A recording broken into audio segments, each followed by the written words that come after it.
Hey guys, what's going on? My name is Stando TV. Welcome to another episode of the Game Report, and we have a lot to talk about this week, so I'm not going to waste any time here at the beginning of the video. We have to ask the question, Xbox, where are the games at? That's our topic of the week. Also, coming up for our review or our retrospective this week, we're talking about X-Men Arcade. Don't forget, you can get the full episode of the Game Report 1 week early just by heading over to Patreon, patreon.com/StandoTV. For only $1, guys. It's only $1, and I think this episode's worth it. There was a lot going on in the news this week, and that's what we're going to talk about first. So here's the news you guys care about.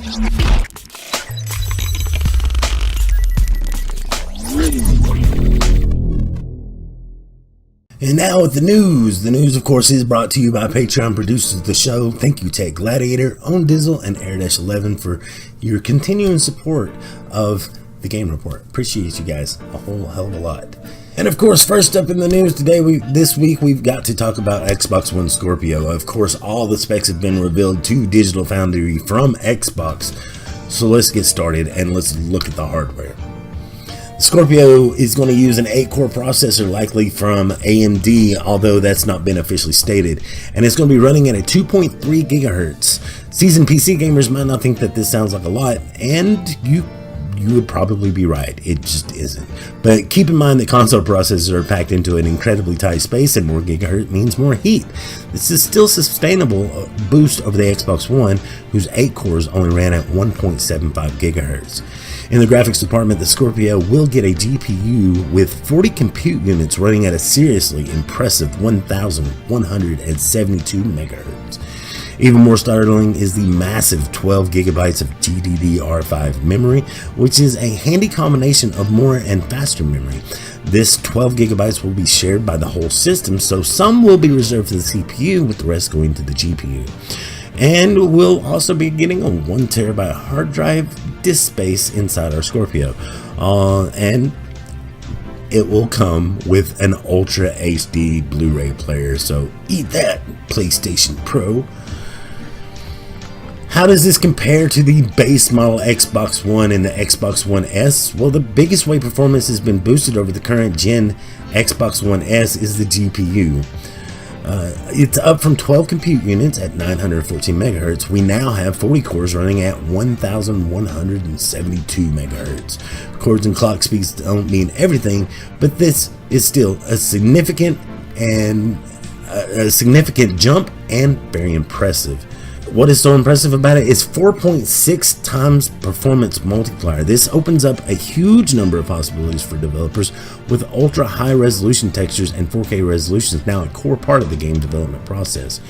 For PC gamers who want a rough comparison to a GPU that's currently out in the wild, the 6 teraflops figure bandied around when the Scorpio was announced is roughly akin to the NVIDIA's GTX 1070, which is a card that is able to handle 1440p and Ultra HD gaming at a push. But there's much more graphics power than teraflops, and consoles are always much more efficient at making use of hardwares than PCs. Digital Foundry was shown a single stress test running on Scorpio hardware, so we don't really have any information at the moment on how real games will actually run, but Microsoft has revealed a lot of details on how it will support different resolutions and graphics settings. The stress test, which was based on Forza Motorsport, still ran at an Ultra HD resolution at 60 frames per second, which is an enticing prospect when you consider the Scorpio apparently was only using 70% of its graphical might to do this. Microsoft then turned up the heat to higher graphics settings, and the Scorpio didn't even break a sweat. This isn't just a console for 4K TV owners. Games developed for Scorpio will have customizable graphics settings for all types of displays, so even if you only have a 1080p TV, you should still be able to ask your Scorpio to render everything in Ultra HD and then downscale it to 1080p for the sharpest gaming experience out there. Or for better performance, you could just amp up the graphics settings but keep the resolution at 1080p. Pretty much, guys, that just means that this is a PC in console's clothing. Scorpio will run all Xbox One games and should improve performance whether or not they have been updated for Scorpio. The new console runs on the same software as the Xbox One, so you don't have to buy all of your games again. But how much is the Scorpio going to cost? Well, a lot of people in the industry are predicting that this will sell somewhere between $500 and $600, but it may even be a little bit more than that, because remember that Phil Spencer said that this is going to be a premium console for the premium player. The Project Scorpio console will be available on the holiday season of 2017. Microsoft has confirmed that. Previous console launches have taken place around November, so barring any delays, it's safe to assume that this is when you'll be getting your hands on one. Xbox boss Phil Spencer recently confirmed via Twitter that Xbox Scorpio games and hardware are already in production. With the console due in under a year, that's hardly surprising. What does this mean for the Xbox One and the Xbox One S? What does Scorpio mean? Is this a new generation, or is this really just the next little step? Well, the Scorpio represents a shift in Microsoft's Xbox strategy. Think of it like Windows 10 being the last version of Windows, being updated constantly as new demands arise. Xbox consoles from now on will gradually flow into one another, with several generations active at once before the oldest models have support for them dropped. In an interview with Engadget, Xbox head of games marketing Aaron Greenberg said, quote, "We think the future is without console generations. We think that the ability to build a library and a community to be able to iterate with the hardware we're making is a pretty big bet on that we're making with Scorpio." We're basically saying this isn't a new generation. Everything you have continues forward and it works. We think of this as a family of devices. Greenberg, of course, went on to say that if the Scorpio is a success, then it will, quote, change the way we think about the future of console gaming. And of course, the Xbox One Scorpio is VR capable, but Xbox isn't ready to talk about VR just yet. What do you guys think of the Xbox One Scorpio? Are you hyped for it? Here's the thing, guys. Phil Spencer said that this is the premium console aimed at the premium customer, right? So who is that? Because the premium customer more than likely already owns a PC, and with the Xbox initiative of Play Anywhere, you can buy these games, they're first party games, on PC. So what do we need the Xbox One Scorpio for? Just wondering, maybe there is a mid-tier guy there.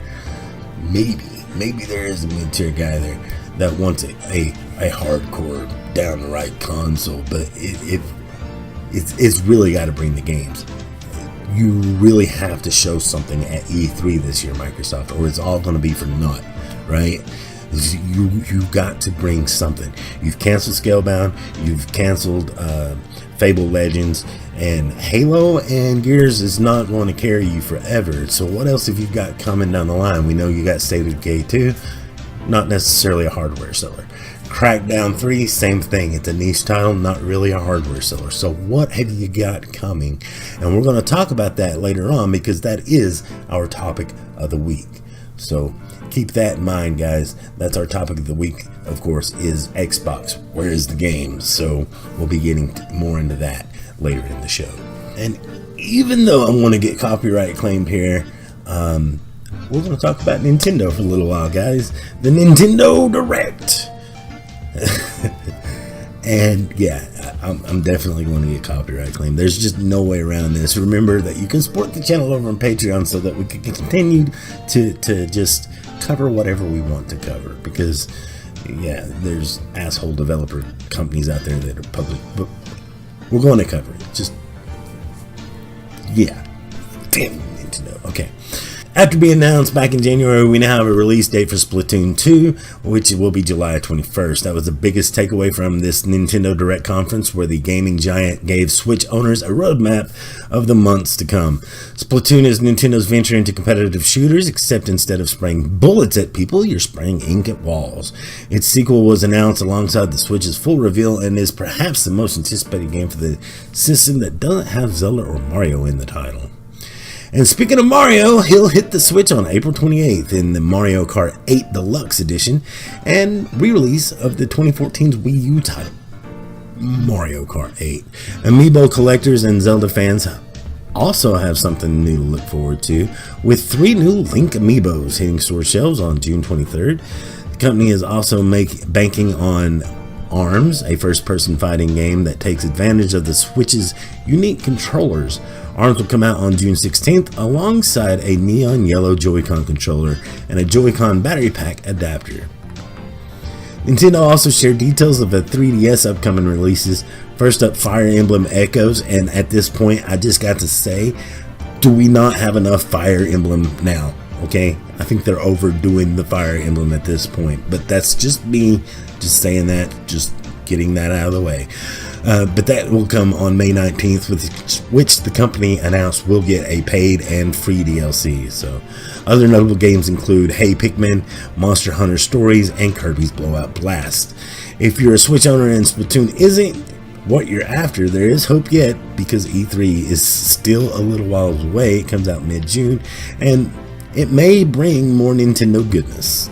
That being said, this was a very rapid fire Nintendo Direct. It was a very aggressive approach. It was one of the more aggressive things that we've seen from Nintendo, where they really just rapid fired out the games that they're working on and when they're coming. So they're serious about getting Nintendo back on track. But you got to remember, guys, a lot of the things that have been showed for the Nintendo Switch are old, like Payday 2, Skyrim, not the collector's edition, just Skyrim. You know, basic Skyrim. So you got to remember that this is a very underpowered console, and it is going to be carried on through these first party titles, which Nintendo seems to be like, we hear you. You didn't have any games, so here are games, and they're pushing games on it pretty heavily. And don't forget, we had the Indie Direct, which showed a lot of indie titles coming to the Nintendo Direct. Like I said before, I think this is a good system that will replace the PlayStation Vita. Pretty much, this is doing what the Vita does, but better, and I think that's a great thing to have. I think eventually this will replace the 3DS. I was actually surprised to see so much focus on the 3DS with the Nintendo Switch being so new and stuff. And I want to thank you guys for watching another episode. Don't forget that you can rate, comment, and subscribe, and share this with as many friends as you would like, because that's how we grow, and I appreciate you guys for doing that. Don't forget that you can follow us over at Twitter at StandoTV to get live updates on the go and to have conversations. If you want to, just tweet at me. Don't forget that for live Let's Plays, go over to Twitch, twitch.tv/StandoTV. For everything that encompasses my channel, head over to StandoTV.com and keep it tuned here on the YouTube channel. Until next time, guys, remember that I love your face. We'll catch you next time. Have a good one.